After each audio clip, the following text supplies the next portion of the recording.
दोस्तों, आप सुनना शुरू कर चुके हैं जज्बातों का जहां विद जावेद अख्तर। और आज मैं एक बार फिर से नई कहानी के साथ आपके सामने हूं, जो है मशहूर जेम्स हेडली चेज की मौत का सफर। तो आइए जल्दी से इस कहानी को शुरू करते हैं, और अभी तक चैनल को सब्सक्राइब नहीं किया है तो उसको जल्दी से कर लीजिए ताकि ये कहानी आपको टाइम पर मिल पाए। मौत का सफर। फ्लैगलर होटल पहुंचकर वो लिफ्ट से 47 नंबर कमरे में गए। रिजर ने बिना कुछ बोले एक दरवाजे को धकेला और फेनर और उसके साथियों के साथ अंदर चला गया। कार्ल्स एक बहुत बड़ी खुली खिड़की के पास काउच पर बैठा था। उसके बदन पर क्रीम कलर का फूलदार सूट था। सफेद सिल्क का तय किया हुआ रुमाल उसके होंठों पर था। उसके पैरों में टर्किश स्लीपर थे। वो एक कीमती सिगार पी रहा था। उसकी ब्राउन बालों वाली कलाई पर सुनहरी चैन वाली घड़ी थी। कार्ल्स बिल्कुल नौजवान था। उसकी उम्र कम से कम 20 साल और ज्यादा से ज्यादा 24 साल की हो सकती थी। चेहरा भरा हुआ था, होंठ लाल थे। उसके होंठ बहुत ही पतले थे। ऐसा लगता था जैसे ब्लेड से तराश कर पतले किए गए हों। उसकी बड़ी बड़ी आंखें बहुत आकर्षक थीं। बाल घुंघराले और गहरे काले थे। वो बहुत ही हैंडसम था, लेकिन ध्यान से देखने पर उसकी सुंदर और आकर्षक आंखें मौत से कई ज्यादा भयानक दिखाई देती थीं। ये रोज है, रेजर ने कहा और अपने साथियों के साथ बाहर चला गया। फेनर ने हाँ में सिर हिलाया और कॉल्स के सामने बैठ गया। कॉल्स ने बड़े रूखेपन से देखा और सपाट लहजे में पूछा, क्या बात है? आज सुबह मैं तुमसे मिलने आया था, लेकिन तुम्हारे आदमियों ने बताया कि तुम काम में बहुत बिजी हो, इसलिए मैं वापस चला गया। मैं अब तुमसे बात करना चाहता हूं। कॉल्स ने फर्श पर से पैर उठाकर काउच पर रख लिए और उसी तरह सपाट लहजे में बोला, सावधानी और सतर्कता मेरा नेचर बन गई है। मैं यहीं था जब तुम्हारे आने के बारे में मुझे पता चला, तो मैंने क्रोटी से कांटेक्ट किया था। मैं तुम्हारे बारे में जानकारी हासिल करना चाहता था, और जानकारी हासिल किए बिना मैं तुमसे मिलना नहीं चाहता था। इसलिए तुमसे सुबह मैंने मुलाकात नहीं की। मेरे ख्याल से मैंने जो कुछ किया वो ठीक ही था। क्रोटी ने बताया है कि तुम पर भरोसा किया जा सकता है। तुम मेरे काम आ सकते हो। तुम भी मेरी ही तरह हो। फेनर की आंखें सिकुड़ गईं। उसने मजबूती से कहा, मैं अभी कुछ नहीं बता सकता।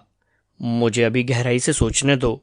तुम काफी समझदार हो और इस काम में ये बहुत जरूरी है। कॉल्स ने मुस्कुराकर कहा, तुम्हें अभी पता चल जाएगा। हमें यहां से कहाँ चलना होगा? फेनर ने पूछा। मेरे पास एक छोटा सा काम है, शायद तुम्हें पसंद आए। क्या मैं लेन देन के बारे में जान सकता हूं? फेनर ने पूछा। 100 व्यूक्स के बारे में तुम्हारा क्या ख्याल है? वैसे मेरे ख्याल से लेन देन की बात काम देख कर की जाए तो अच्छा होगा। फेनर ने सहज भाव से कहा, इतने पैसे की मेरे लिए कोई इंपॉर्टेंस नहीं है। वो दोनों उठकर बाहर निकल आए। 1 घंटे के बाद कॉल्स ने फेनर, रेजर और ब्यूसी के साथ एक कॉफी हाउस में एंटर किया।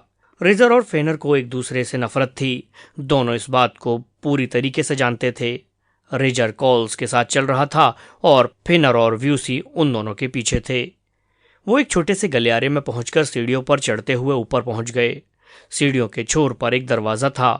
कॉल्स ने उस दरवाजे को खोला और अंदर चला गया। काफी बड़ा कमरा था। फेनर ने देखा ब्यूसी ने आते ही धड़ाम से दरवाजा बंद कर दिया था। कमरे में अंधेरा छाया हुआ था, लेकिन दूर एक कोने में बल्ब चमक रहे थे। कार्ल्स और रेजर दोनों उस कोने में चले गए। फेनर ब्यूसी के साथ दरवाजे के पास ही खड़ा था। ब्यूसी ने धीमे से कहा, ये इसका ऑफिस है। हमें क्या करना है? क्या यही खड़े रहें? फेनर ने पूछा। हाँ, हम यही खड़े रहेंगे, ब्यूसी ने कहा। कॉल्स एक बड़ी मेज के पास जा बैठा। उसने रेजर से कहा, उसे यहां ले आओ। रेजर अंधेरे में चलता हुआ अंदर चला गया। फेनर ने ताला खुलने की आवाज सुनी। लगभग 1 मिनट के बाद रेजर एक आदमी को घसीटते हुए बाहर आया। वो उसका कोट पकड़े उसे इस तरह ला रहा था जैसे किसी गठरी को उठाकर ला रहा हो। उसने उस आदमी को लाकर कॉल्स के सामने कुर्सी में घुसेड़ दिया। फेनर ने उसे ध्यान से देखा। उसे हैरानी हुई। वो चीनी था। उसके बदन पर काला सूट था। उसके हाथ मुड़े हुए थे। उसका शरीर दोहरा हो रहा था। फेनर ने ब्यूसी की तरफ देखा। ब्यूसी ने दोबारा होठ खोले, लेकिन कुछ बोला नहीं। रिजर ने पीछे से उस चीनी के सिर को झिंझोड़ा। फेनर धीरे से आगे बढ़ा, लेकिन फिर रुक गया। उस चीनी का चेहरा रोशनी की तरफ था। उसके बदन की स्किन खिंची हुई और कठोर थी। उसका चेहरा देखकर लग रहा था जैसे वो महीनों से बीमार हो। उसकी आंखें अंदर की तरफ धसी हुई थीं। कॉल्स ने चीनी से कहा, अब तुम्हें लेटर लिखना है। चीनी चुपचाप बैठा रहा। रिजर ने उसकी गर्दन को आगे की ओर झटका। कॉल्स ने मुस्कुराकर कहा, जिद्दी आदमी।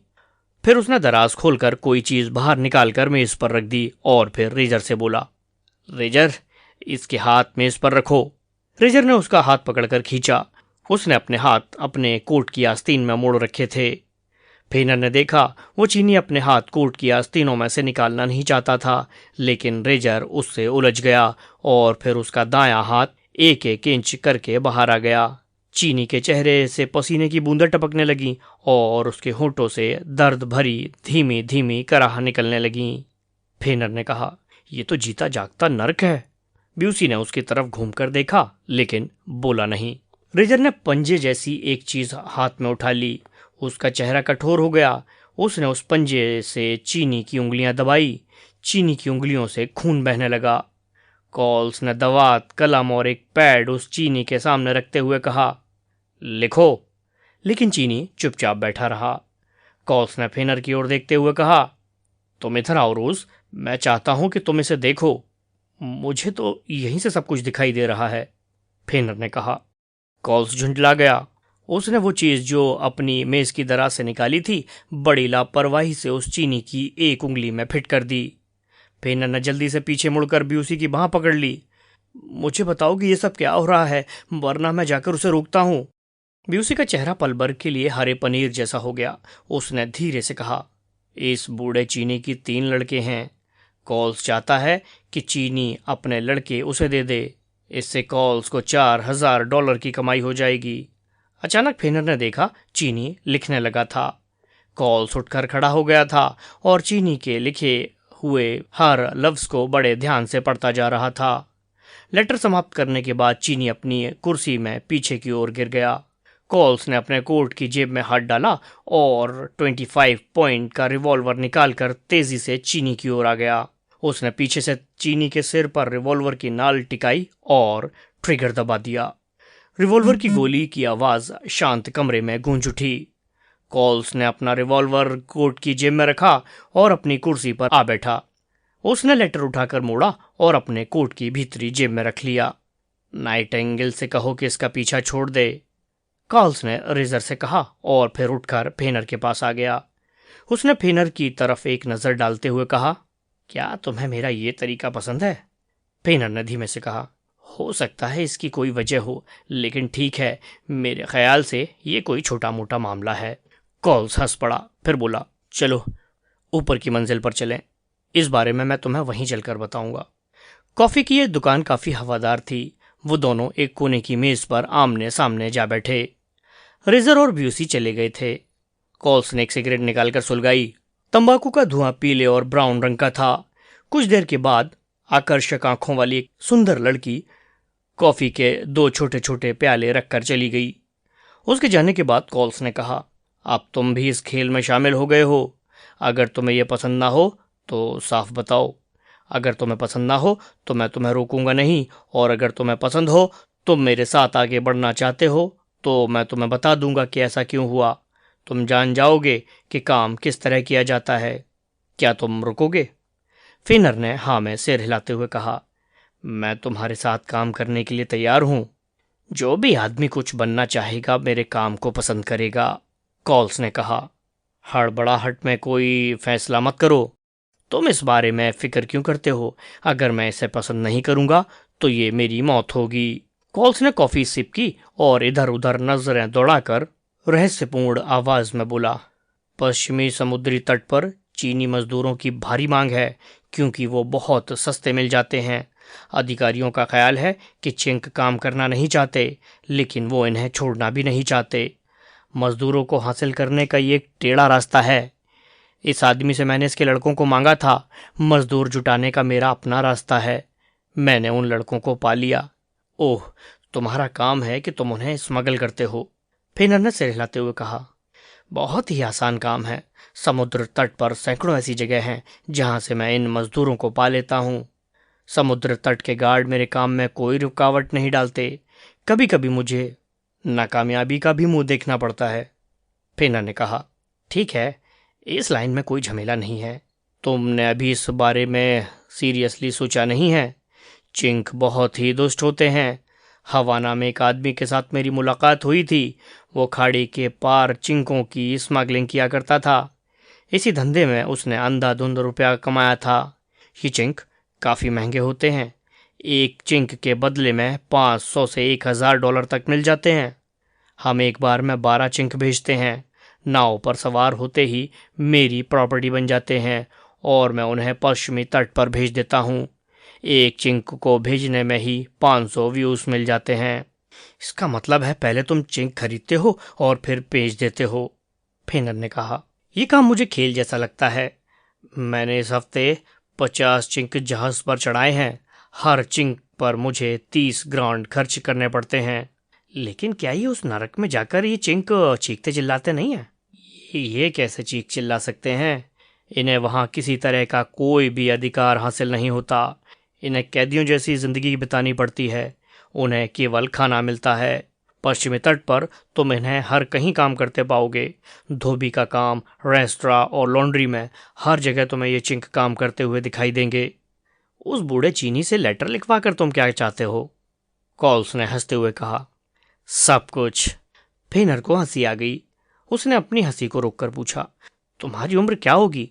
अगर तुम्हें कोई परेशानी ना हो तो बताओगे कि तुमने उस बूढ़े से लेटर क्यों लिखवाया था? इस बूढ़े के 3 लड़के हैं। तीनों चीन में हैं। मुझे चिंक्स की सख्त ज़रूरत है। मैंने इस बूढ़े से लेटर लिखवाया है कि वो तीनों यहाँ आ जाएं। वो अपने पिता का लेटर पाते ही यहाँ चले आएंगे। फिर इस काम में मेरी जगह कहाँ है? फेनर ने कहा। क्या तुम ट्रिप पर जाना पसंद करोगे? 1 या 2 दिन में ही मैं ट्रिप भेज रहा हूँ। तुम्हें वहां जाकर मेरे लिए कुछ गुलाब इकट्ठे करने हैं। ठीक है, मैं ज़रूर करूँगा। क्या तुम अपने साथ व्यूसी को ले जाना पसंद करोगे? ज़रूर, फेनर ने कहा और कॉल्स को वहीं बैठा छोड़कर सड़क पर आ गया। तभी व्यूसी उसके सामने आ खड़ा हुआ। ये तो बहुत आसान काम है, फेनर ने कहा। अगर तुम्हारा निशाना अचूक होगा तो तुम्हें कोई कठिनाई नहीं होगी। मैं उस जगह से परिचित हूँ, ब्यूसी ने कहा। फेनर ने महसूस किया कि ब्यूसी इस बारे में कुछ और ही सोच रहा है। उसने धीरे से कहा, लगता है तुम कुछ दूसरे ही ढंग से सोच रहे हो। हाँ, मैं जुआरी नहीं हूँ, ब्यूसी ने नफरत भरे अल्फाज में कहा। वो दोनों बीच पर घूमते रहे। फेनर को यह काम बहुत आसान लग रहा था। उसने पूछा, तुम्हें कितनी सैलरी मिलती है ब्यूसी? 100 व्यूक्स, ब्यूसी ने बताया। ये तो चिकन खाने जैसा है। हाँ, सो तो है। वो दोनों विचारों में डूबे समुद्र में चलते हुए जहाज़ों को देख रहे थे। अचानक फेनर की नज़र एक आरामदेह मोटर लॉन्च पर पड़ी जो किनारे के पास खड़ी थी। तभी व्यूसी सीटी बजाने लगा। फेनर ने मुड़कर उसकी तरफ देखा। व्यूसी ने एक तरफ इशारा करते हुए कहा, मैंने औरतों का एक झुंड देखा है, लेकिन मैं समझ नहीं पा रहा हूँ उन्हें किस तरह पाया जाए। फेनर ने उसकी बात नहीं सुनी। उसकी नज़रें एक लड़की पर टिकी हुई थीं जो लॉन्च के केबिन से निकल रही थी। वो बहुत ही सुंदर थी। सुर्ख और सुनहरा रंग, लंबी टांगे। वो सफ़ेद ट्राउज़र पहने हुई थी। पैरों में लाल सैंडल थे। उसकी गर्दन उठी हुई थी। वो उसे देखते ही पहचान गया। वो मैरिन डिले की छोटी बहन थी। उसे देखकर व्यूसी ने धीरे से सीटी बजाई और फिर बोला, कितनी सुंदर है। जानते हो ये कौन है? फेनर ने कहा। मेरी हंसी मत उड़ाओ, व्यूसी ने कहा और फिर सीटी बजाने लगा। फेनर ने उसकी बात नहीं सुनी। वो मोटर लॉन्च का नाम देख रहा था। उस पर लिखा था नैन्सी डब्ल्यू। वो चकरा उठा। उसे पहला आधार मिल गया था जिसके सहारे वो आगे बढ़ सकता था।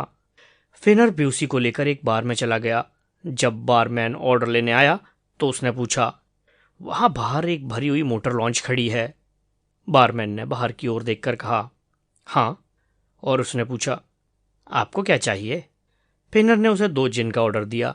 जब बारमैन आया तो उसने फिर कोशिश की। उसने पूछा, उस बोट का मालिक कौन है? किस बोट का? नैन्सी डब्ल्यू का।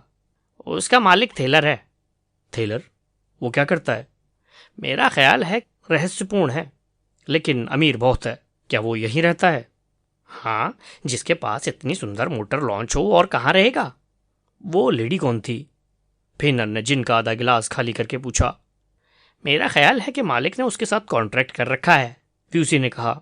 हो सकता है कि मैं तुम्हारी कोई मदद कर सकूं, लेकिन ऐसे आदमी से तुम्हारी मुलाकात कहाँ हो सकती है? वो नोलिन के जुआघर में मिल सकता है। तो क्या नोलिन का जुआघर है?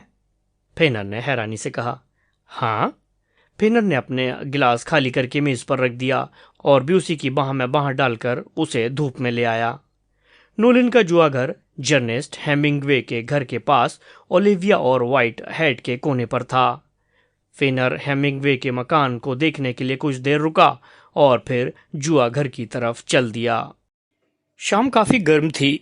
नोलिन का जुआ घर एक बगीचे के किनारे किसी नेचुरल सीन की तरह दिखाई दे रहा था। जुआ घर के 2 दरवाजे, 2 खिड़कियां और 2 पोर्च थे। सड़क पर खाली और भरी कारों की लाइन लगी हुई थी। फेनर ने ड्राइवर को किराया दिया और घूमता हुआ पत्थर की सीढ़ियों से ऊपर चला गया। सामने का दरवाजा खुला हुआ था।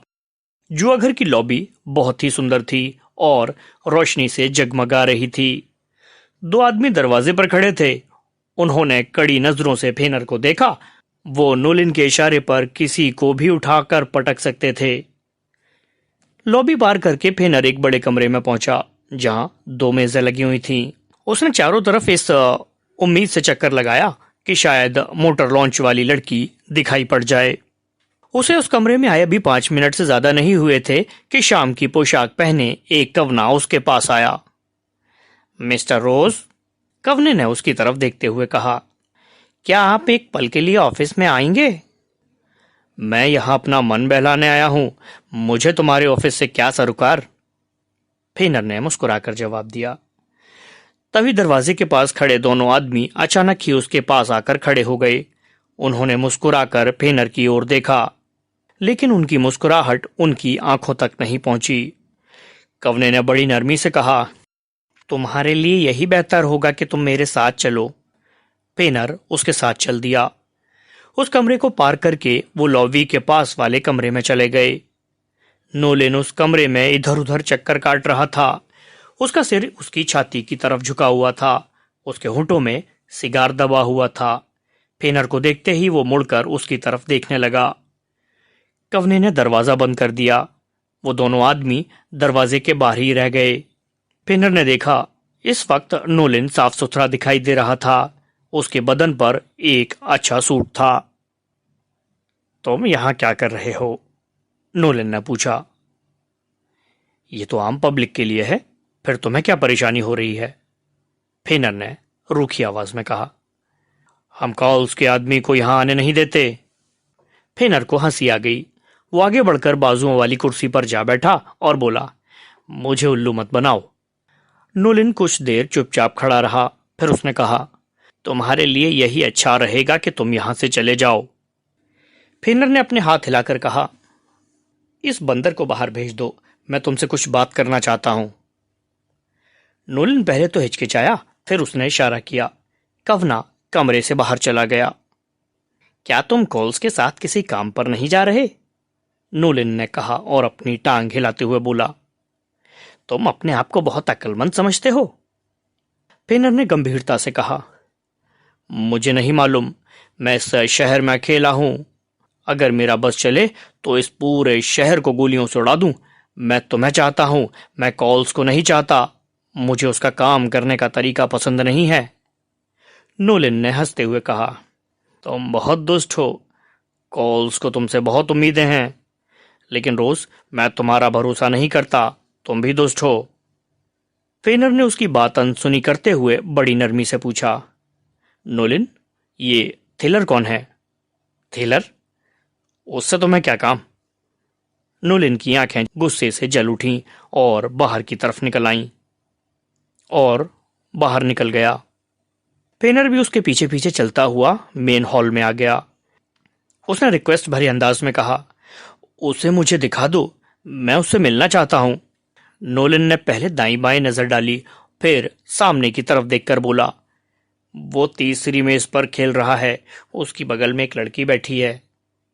फेनर ने उस लड़की को देखा। वो बहुत सुंदर दिखाई दे रही थी। हल्की रोशनी उसके सुर्ख सुनहरे बालों पर पड़ रही थी। उसके बदन पर काली पोशाक थी जो उसके बदन पर बहुत ही जच रही थी। फेनर ने बड़े सहज भाव से पूछा, ये लड़की कौन है? ग्लोरी लीडलर। सुंदर है ना? नोलन के चेहरे पर खून दौड़ने लगा। उसकी नीली आंखें फैल गईं। फेनर बड़े इत्मीनान से उसे देखता रहा। अगर तुम फेनर से मिलना चाहते हो तो इंतजार करो। वो खेलते वक्त किसी का दखल देना पसंद नहीं करता। ठीक है, फेनर ने कहा। ये लीडलर लड़की कौन है? नोलन ने अपना सिर घुमाया और फेनर की तरफ देखते हुए बोला, इतने एक्साइटेड क्यों हो रहे हो? कैसे ना हूं, ये है ही ऐसी। नोलन ने कुछ सोचते हुए कहा, मैं थोड़ी देर के लिए तुमसे अलग हो रहा हूं, मुझे कुछ काम है। नोलन के जाने के बाद फेनर सोचने लगा कि ये सब क्या है। उसे हैरानी हो रही थी। वो घूमता हुआ कमरे के आखिर में छोटे बार में चला गया और शराब का ऑर्डर देकर बार के बाहर देखने लगा। जहां वो खड़ा था वहां से ग्लोरी का सिर और कंधे दिखाई दे रहे थे। फिर वो थेलर को ध्यान से देखने लगा। एक बड़ा आदमी, चमकते सूरज जैसा रूप रंग, काले घुंघराले बाल, उसकी नीली आंखें और सुतवा नाक ने उसे और भी हैंडसम बना दिया था। कुछ देर बाद जब फेनर ने ग्लोरी की तरफ दोबारा देखा तो उसने देखा ग्लोरी उसी की तरफ देख रही थी। वो बहुत ही रहस्यमयी दिखाई दे रही थी। उसने सोचा, अगर ये लड़की मोरिन डिले की बहन ना होती तो 3 टांग के घोड़े की तरह उसकी नजर में उसकी रत्ती भर भी कोई वैल्यू ना होती। टेलर ने झुककर ग्लोरी से कुछ कहा और खेलना शुरू कर दिया। फेनर को भरोसा नहीं हुआ। फिर भी वो सोचने लगा कि ग्लोरी उसी को देखकर मुस्कुराई थी। तभी उसने देखा ग्लोरी उसकी तरफ आने का इशारा कर रही थी। वो चुपचाप घूमकर उसकी तरफ देखता रहा, लेकिन ग्लोरी ने दोबारा उसकी तरफ नहीं देखा। वो बार में कई मिनट तक खड़ा रहा। अचानक ग्लोरी ने टेलर से कुछ कहा और उठकर खड़ी हो गई। टेलर को शायद उसकी बात पर गुस्सा आ गया था। उसने ग्लोरी की कलाई पकड़ ली, लेकिन ग्लोरी ने अपने सिर को झटका, हंसी और फिर मेज से उठ गई। टेलर ने एक बार मुड़कर उसकी तरफ देखा और फिर दोबारा अपने खेल में मगन हो गया। ग्लोरी धीरे धीरे चलती हुई बार में आ गई। बार में एक तरफ 2 आदमी एक दूसरे से सटे खड़े थे और एक छोटा कवना था जो बार का मैनेजर था। फेनर ने ग्लोरी की तरफ देखते हुए कहा, अकेले पीना गुस्ताखी है, क्या तुम मेरा साथ दोगी? ग्लोरी ने उसकी तरफ नहीं देखा। उसने अपना बैग खोलकर $10 का बिल चुकाकर एक जिन का ऑर्डर दिया। मुझे गुस्ताखी पसंद है, उसने धीरे से कहा और जिन का गिलास लेकर उससे 3 गज पीछे जा खड़ी हुई। फेनर ने रोटी और जिंजर जल्दी जल्दी खत्म करके और लाने का ऑर्डर दिया और फिर हैरानी से उसकी तरफ देखते हुए उसका इंस्पेक्शन करने लगा। जब वेटर उसके ऑर्डर की चीजें रखकर चला गया तब उसने ग्लोरी की तरफ देखते हुए कहा, मिस लीडलर, मैं तुमसे बात करना चाहता हूं। उसने सिर घुमाकर पूछा, तुमने मुझसे कुछ कहा? हाँ, ये तुम्हारा ही नाम है ना? हाँ। वो टकटकी लगाकर उसे देखने लगी और फिर अचानक ही परेशान सी दिखाई देने लगी। मेरा नाम रोज है, मैं हावर्ड होटल में ठहरा हूं, मैं चाहता हूं। वो कहते कहते चुप हो गया क्योंकि उसने टेलर को जल्दी जल्दी उसकी तरफ आते देखा। उसका चेहरा भयानक दिखाई दे रहा था। उसने ग्लोरी के पास आकर कहा, भगवान के लिए इतना मत पियो। ग्लोरी उसको देखकर हंस पड़ी और बोली, मैं समझती हूं अमेजिंग है, सचमुच अमेजिंग है।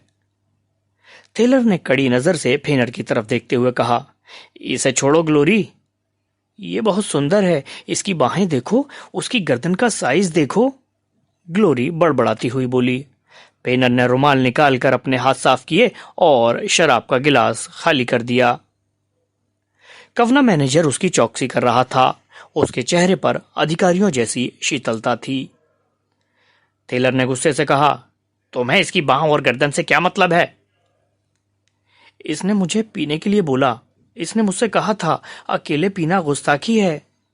ग्लोरी ने फेनर की तरफ मुस्कुराकर देखते हुए कहा। टेलर ने फेनर से कहा, यहां से फौरन चले जाओ।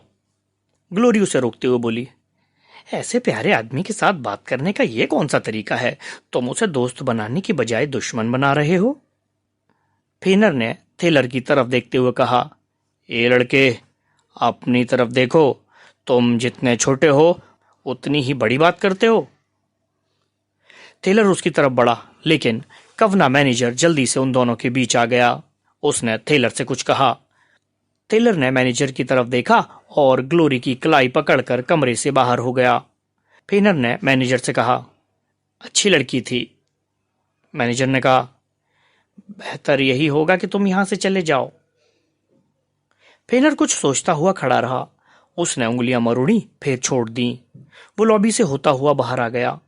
रात का अंधेरा चारों तरफ फैला हुआ था। एक कार दरवाजे के पास ही खड़ी थी। ड्राइवर ने उसका दरवाजा खोल रखा था।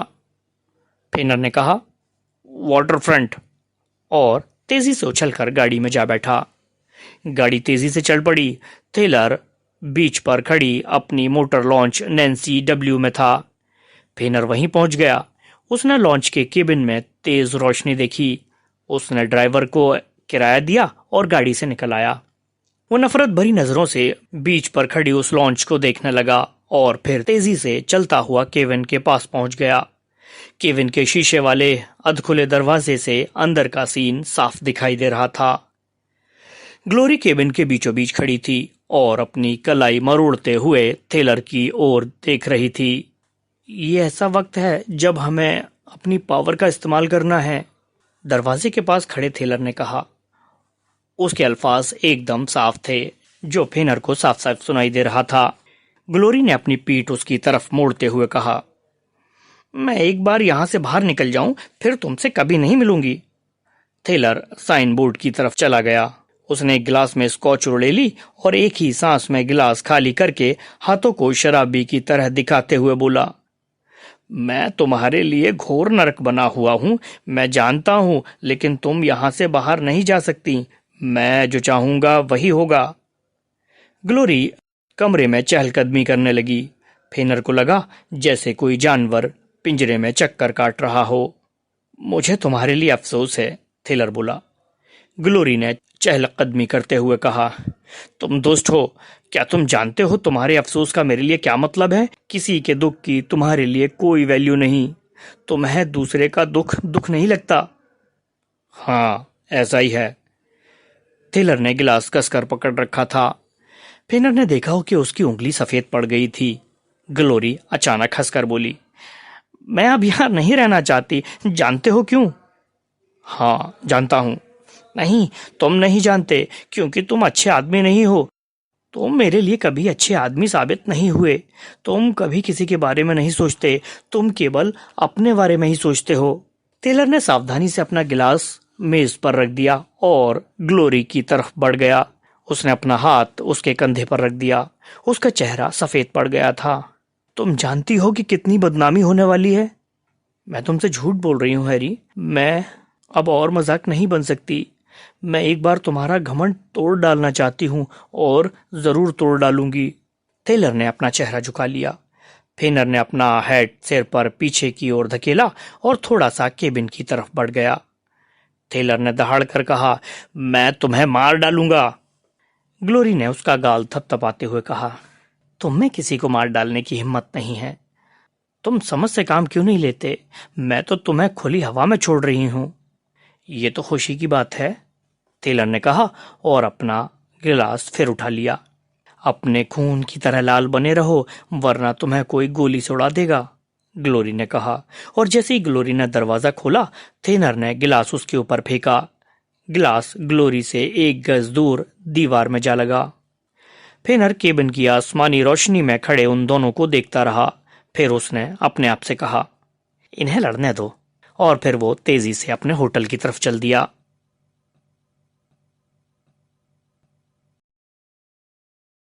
दोस्तों, कहानी अब भी जारी है। इसका अगला भाग सुनने के लिए चैनल को जरूर सब्सक्राइब करें और बेल आइकन को भी हिट करते चलें, ताकि आने वाले एपिसोड की नोटिफिकेशन सबसे पहले आपको मिले। तो मिलते हैं अगले एपिसोड में।